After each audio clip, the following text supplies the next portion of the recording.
22 अगस्त के Gurukul prep daily podcast में आपका स्वागत है। अपडेट 1 नियुक्ति। एम सुरेश को भारतीय विमानपत्तन प्राधिकरण के अंतरिम अध्यक्ष के रूप में नियुक्त किया गया। भारत के विमानन क्षेत्र में एक महत्वपूर्ण विकास में एम सुरेश को भारतीय विमानपत्तन प्राधिकरण (एएआई) के अंतरिम अध्यक्ष के रूप में नियुक्त किया गया है।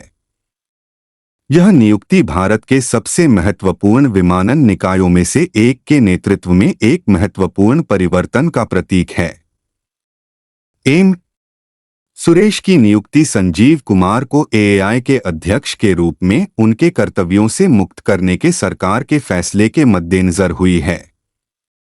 एम सुरेश वर्तमान में भारतीय विमानपत्तन प्राधिकरण में एयर नेविगेशन सेवाओं के सदस्य के रूप में कार्यरत हैं। तमिलनाडु के तेनकाशी जिले के रहने वाले एम सुरेश अपनी नई भूमिका में एक विविध क्षेत्रीय दृष्टिकोण लाते हैं। Update 2 banking. एनसीएलटी ने स्लाइस और North East Small Finance Bank विलय को मंजूरी दी।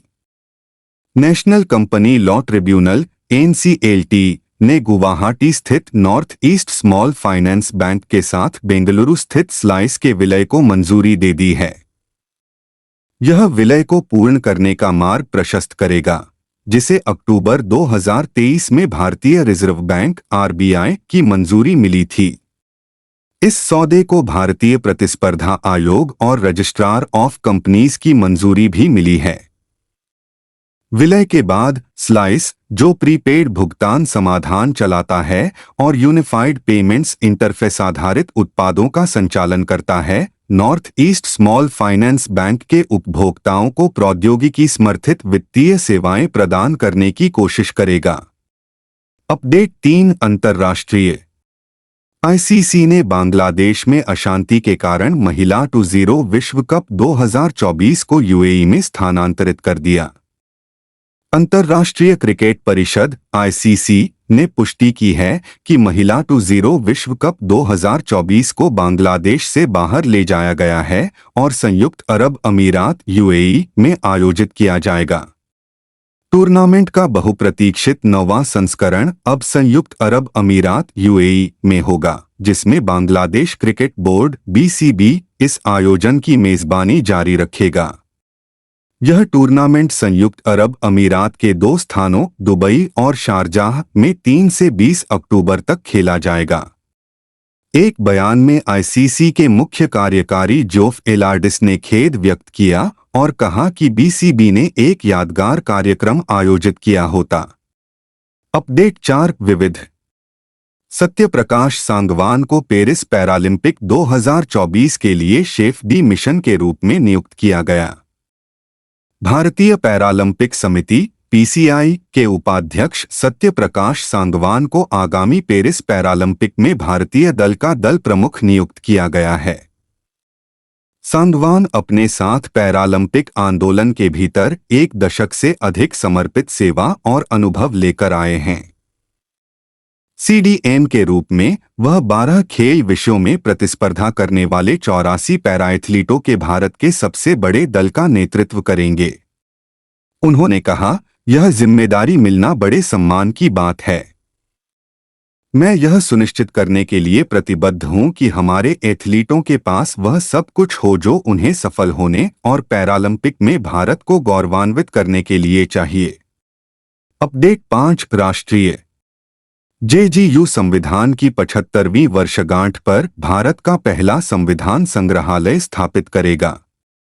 ओपी जिंदल ग्लोबल यूनिवर्सिटी (जेजीयू) भारत के संविधान को अपनाने की 75वीं वर्षगांठ के अवसर पर भारत का पहला संविधान संग्रहालय लॉन्च करने के लिए तैयार है। The constitution academy and the right and freedom museum नामक संग्रहालय का उद्घाटन 26 नवंबर 2024 को जेजीयू परिसर में किया जाएगा। संविधान अकादमी में संविधान के विभिन्न हिस्सों और उनके महत्व के लिए समर्पित खंड होंगे। इसमें संविधान सभा के सदस्यों की प्रोफाइल, बहस और विचार विमर्श शामिल होंगे जिन्होंने संविधान को आकार दिया। अपडेट 6 निधन। दुनिया की सबसे बुजुर्ग व्यक्ति स्पेन की मारिया ब्रानियास मोरेरा का 117 साल की उम्र में निधन। दुनिया की सबसे बुजुर्ग व्यक्ति मारिया ब्रानियास का 117 वर्ष की आयु में स्पेनिश नर्सिंग होम में निधन हो गया, जैसा कि उनके आधिकारिक एक्स खाते द्वारा पुष्टि की गई है। गिनीज वर्ल्ड रिकॉर्ड्स (GWR) ने भी एक बयान जारी कर पुष्टि की कि उनका निधन 117 साल और 168 दिन की उम्र में हुआ। ब्रानियास, जिन्होंने 1918 फ्लू महामारी, दोनों विश्व युद्धों और स्पेन के गृहयुद्ध का अनुभव किया, ने अपने 113वें जन्मदिन के तुरंत बाद 2020 में कोविड-19 का सामना किया। नर्सिंग होम में अपने कमरे तक ही सीमित रहने के बावजूद वह पूरी तरह ठीक हो गई। ब्रानियास जनवरी 2023 में दुनिया की सबसे बुजुर्ग व्यक्ति बनी और उन्होंने 4 मार्च को अपना 117वां जन्मदिन मनाया। अपडेट 7 रैंक और report. RBI governor Shaktikanta Das लगातार दूसरे साल शीर्ष केंद्रीय बैंकर चुने गए। भारतीय रिजर्व बैंक (आरबीआई) के गवर्नर शक्तिकांत दास को लगातार दूसरे वर्ष global finance central banker report card में A+ रेटिंग मिली है। प्रधानमंत्री नरेंद्र मोदी ने केंद्रीय बैंक प्रमुखों के बीच सर्वोच्च रेटिंग हासिल करने के लिए गवर्नर दास को बधाई दी। ग्लोबल फाइनेंस पत्रिका द्वारा आयोजित वार्षिक मूल्यांकन दुनिया भर के लगभग 100 प्रमुख आर्थिक क्षेत्रों के केंद्रीय बैंक के गवर्नरों के प्रदर्शन का मूल्यांकन करता है। दास केवल 2 अन्य केंद्रीय बैंकरों, डेनमार्क के क्रिश्चियन केटेल थॉमसन और स्विट्जरलैंड के थॉमस जॉर्डन के साथ शीर्ष सम्मान साझा करते हैं। अपडेट 8 योजनाएं और समितियां। मनोहर लाल खट्टर ने 3 ऑनलाइन प्लेटफॉर्म लॉन्च किए। केंद्रीय ऊर्जा मंत्री मनोहर लाल खट्टर ने नई दिल्ली में बिजली क्षेत्र की दक्षता, पारदर्शिता और प्रभावशीलता बढ़ाने के लिए 3 ऑनलाइन प्लेटफॉर्म लॉन्च किए हैं। पोर्टल का नाम थर्मल परियोजनाओं का ऑनलाइन निगरानी पोर्टल प्रॉम्प्ट, बिजली क्षेत्र के लिए आपदा प्रतिरोधी बुनियादी ढांचा (DRIPS) और जल विद्युत (DPR) के रूप में रखा गया है। इस अवसर पर मंत्री महोदय ने इस बात पर जोर दिया कि इन 3 ऑनलाइन पोर्टलों के शुभारंभ से देश में बिजली क्षेत्र के पारदर्शी, समन्वित और प्रभावी कामकाज में मदद मिलेगी। अपडेट 9 खेल। सिनर और सबालेंका ने सिनसिनाटी ओपन खिताब जीता। शीर्ष वरीयता प्राप्त जन्निक सिनर और दूसरी रैंकिंग वाली महिला खिलाड़ी आयरना सबालेंका दोनों ने सिनसिनाटी ओपन फाइनल के दौरान सीधे सेटों में संबंधित जीत हासिल की। दोनों ही खिलाड़ियों ने पहली बार इस टूर्नामेंट को अपने नाम करा है। महिलाओं के फाइनल में सबालेंका ने जेसिका पेगुला को 6 से 3, 7 से 5 से हराया। इस साल जनवरी में ऑस्ट्रेलियन ओपन में अपनी जीत के बाद अपना पहला खिताब जीता। इस जीत के साथ सिनर 2008 में 21 साल की उम्र में एंडी मरे की जीत के बाद सिनसिनाटी ओपन में सबसे कम उम्र के चैंपियन बन गए।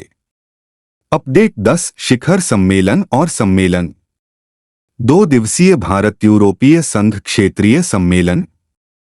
भारत और यूरोपीय संघ ऑनलाइन कट्टरपंथ में वर्तमान और उभरते खतरों पर चर्चा करने और चरमपंथी और आतंकवादी संगठनों द्वारा ऑनलाइन स्पेस के शोषण का संयुक्त रूप से मुकाबला करने के तरीके खोजने के लिए अगस्त के 21 से 22 को एक क्षेत्रीय सम्मेलन की मेजबानी कर रहे हैं।